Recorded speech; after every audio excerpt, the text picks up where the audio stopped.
جب ساری دنیا نے اس لڑکے کو ناکام قرار دے دیا، تب بھی ایک آواز تھی جو مسلسل کہتی رہی، تم کر سکتے ہو۔ اور یہی آواز ایک دن دنیا کو حیران کر گئی۔ گاؤں کے ایک کچے مکان میں، جہاں چھت سے بوندیں ٹپکتی تھیں اور دیواروں پر دراڑیں پڑی تھیں، ایک بچہ پیدا ہوا۔ نام رکھا گیا ریاض۔ باپ کھیتوں میں مزدور، ماں لوگوں کے گھروں میں صفائی کرنے والی۔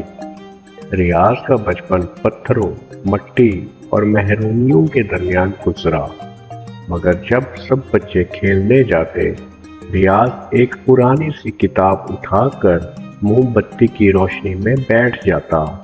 وہ خود نہیں جانتا تھا کہ کیا تلاش کر رہا ہے، مگر دل میں کوئی روشنی تھی جو اسے اندھیرے سے لڑنے پر مجبور کرتی تھی۔ گاؤں کے لوگ تعلیم کو فضول سمجھتے تھے۔ پڑھ کر کیا کرے گا، مزدور ہی بنے گا۔ یہ جملے ریاض نے بچپن سے ہی سن رکھے تھے۔ اس کے دوست ہنستے، ارے پروفیسر چل کھیلنے، مگر ریاض کھیل کی جگہ اسکول جانے کو ترجیح دیتا۔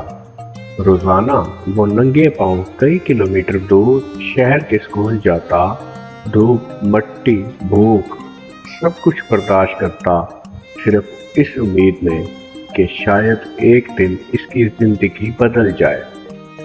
میٹرک کے امتحان کا نتیجہ آیا۔ ریاض فیل ہو چکا تھا۔ وہ دنیا جیسے اس پر ہنس رہی ہو۔ ہم نے تو پہلے ہی کہا تھا کچھ نہیں بنے گا۔ باپ نے خاموشی اختیار کی اور ماں کی آنکھوں میں آنسو تھے۔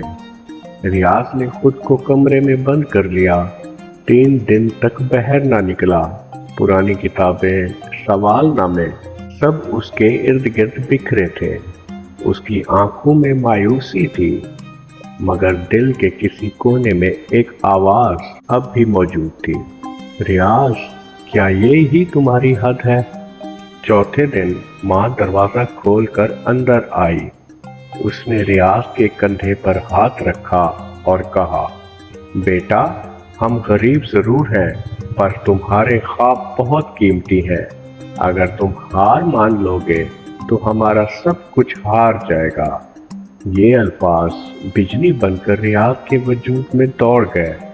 اس نے اٹھ کر آئینے میں دیکھا اور خود سے کہا، ایک فیل ہونے سے کچھ نہیں ہوتا، میں دوبارہ لڑوں گا۔ ریاض نے دن رات کی تمیز ختم کر دی۔ وہ ایک نئی آگ کے ساتھ پڑھنے لگا۔ ساری دنیا اس کے خلاف تھی، مگر وہ خود اپنے ساتھ تھا۔ سال بعد جب دوبارہ نتیجہ آیا تو گاؤں میں شور مچ گیا۔ ریاض نے ضلع بھر میں ٹاپ کر لیا تھا۔ اخبارات میں نام آیا، استادوں نے فخر سے سر اٹھایا اور باپ نے پہلی بار اس کی پیٹھ تھپتھپائی۔ ریاض کو اسکالرشپ ملی اور وہ شہر کے بڑے کالج میں داخل ہوا، لیکن وہاں ایک نیا چیلنج اس کا منتظر تھا۔ سخت مقابلہ، بڑی زبان، مہنگے کورس اور وہی پرانی غربت، مگر اب وہ لڑنے کا ہنر سیکھ چکا تھا۔ اس نے پڑھائی کو عبادت بنایا اور دن رات لگاتار جدوجہد کی۔ کالج کے بعد ریاض نے CSS کا امتحان دیا۔ یہ ایک مشکل میدان تھا، مگر اس نے ہمت نہیں ہاری۔ تیسرے چانس میں وہ کامیاب ہوا۔ اب وہ ایک اعلیٰ افسر تھا، ریاض احمد، ڈپٹی کمشنر۔ ریاض نے اپنے گاؤں کو نہیں بلایا۔ اس نے وہاں اسکول، ہسپتال، لائبریری اور لڑکیوں کے لیے تعلیم کی سہولتیں بنوائیں۔ وہ چاہتا تھا کہ اب کوئی دوسرا ریاض اندھیرے میں نہ بھٹکے۔ ایک شام وہ گاؤں کے کھیتوں میں چہل قدمی کر رہا تھا۔ بچے اس کے ارد گرد دوڑ رہے تھے، کچھ اسے سر جی کہہ کر سلام کر رہے تھے۔ ریاض نے آسمان کی طرف دیکھا اور کہا، شکریہ ماں، اور خود سے کہا، شکریہ میری ہار، تم نہ ہوتی تو میں کچھ جیت نہ سکتا۔ یہ کہانی ہمیں سکھاتی ہے کہ زندگی کی سب سے بڑی روشنی سب سے گہرے اندھیرے کے بعد نمودار ہوتی ہے۔